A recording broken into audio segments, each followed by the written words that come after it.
Hi folks, this is video number 128 and the title is Special Series Part 3. A second revelation occurred at the house in Scranton. I worked for a couple years remodeling that old double block that had been turned into a single family home. I replaced and rebuilt everything from the furnace to the top of the chimney. I mean everything, inside and out. The large family room in the back of the house was the last project, as I was using it for my workshop. Mainly I was creating my own designed trim for the kitchen. When that was completed, I started to redo that room. I replaced a large 4-panel window that had a crank out on each end with French doors. I closed off the original back door and created a walk-through pantry from the kitchen to the back room. That gave me a wall that measured 10 feet diagonally. My intention was to purchase a 10-foot replacement movie screen and glue it to the wall once the sheetrock was in place and the spackling was about perfect. I planned to put in an overhead projector and 2 sets of 4 seats each of Lazy Boy Theater seats. Eileen was eyeballing a small popcorn cart too. It was a lot of work. The block ceiling came down and I doubled the insulation there. The wiring was questionable. There were 14 items circuited from one light bulb fixture in the cellar. I added a couple breakers and divided things up. The old paneling came out, new wires, sheetrock, 2 small bright brass chandeliers to match the large one I put in the dining room. Not long after I was underway with our plan, a voice came to me again. It said that I needed to get that room finished as he had other plans for it. I wasn't sure what that meant, but I figured I'd find out when the time came. One day I was really tired and decided to put off my work on the room. I nestled into my recliner and was just about asleep, and God hollered at me, "Get up!"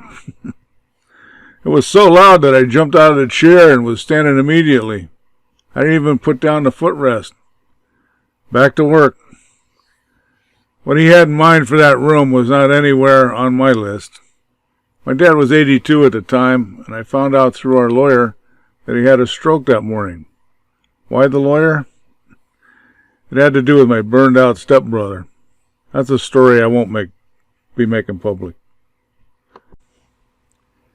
Anyway, Eileen and I went up to the house and took Dad to his doctor. Dr. Stone was in Tunkhannock. She put him in the hospital for tests, and that is when a small stroke was verified. Dad could no longer live alone. The stepbro was still there, but I had served him with an eviction notice as Dad had requested. There was a lot of bad history over the previous 20 years or so. Well, we had the room. I was about 2 weeks late completing it, so we set Dad up with a new bed in the dining room temporarily. The room was finished except for the floor. I hired a contractor to put down new underlayment and install wall-to-wall carpeting. We moved Dad's bed into the room and brought down his small entertainment center and television. We purchased a huge armoire for a closet. We called the phone company and they ran a new line back there, so we had a phone. It was funny. He started to tell me that his phone he brought from home didn't work right. The 2 didn't work. Well, that's a new one. I tried to call someone with a 2 in their number, and he was right. The 2 didn't work. Dad had rheumatoid arthritis and lupus. There were times when his hands were 3 to 4 inches thick with swelling. He had baseball-sized sacks swell out on his elbows. His knees, not much better. I learned more about lupus than I ever wanted to know. It's the catalyst for RA, MS, ALS, and most other neurological diseases. It was lupus that did him in. The last thing it attacked was his ability to swallow. He was never a big guy like me. I'd take after the Perry side of the family. We got him up to 148 pounds, a high for him. We kept cheering him on. Come on, Pop. You can make 150. It didn't happen. He started complaining about something in his throat. Eating became difficult. Dr. Stone tested him and had him scoped. No restrictions or blockages. It was lupus.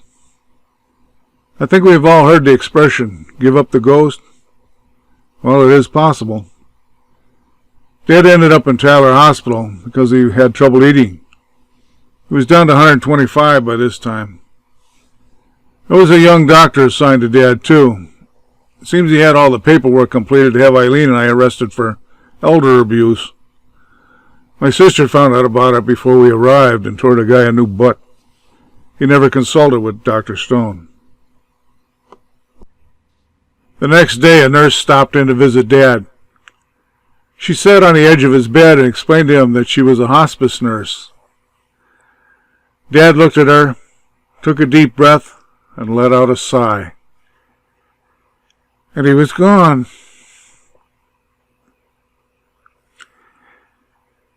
He made it to within 2 weeks of his 85th birthday. In my almost 70 years, I observed that every father-son relationship has some strife in it. I guess it is a natural occurrence when growing into adulthood. There was a 4-year time frame that we didn't talk. I finally decided to do something about it. I went to see him. Dad, my stepmother, and I talked, forgave each other, and started anew. A little food for thought here. There's a rule about honoring your mother and father. There is no rule about chasing your kids around. There is a reason for that. I'm in a similar situation, but it has stretched to 6 years now. My one son has walked in similar footsteps as mine and now understands. We talk fairly often. When Dad was with us, I heard stories I had never heard before. We got to know each other and understand why things were done certain ways, from both viewpoints. We were definitely friends at the end. Neither of us had any regrets. Well, this concludes part 3. Stay tuned, folks. There's some more coming. As usual, I wish everyone all the best.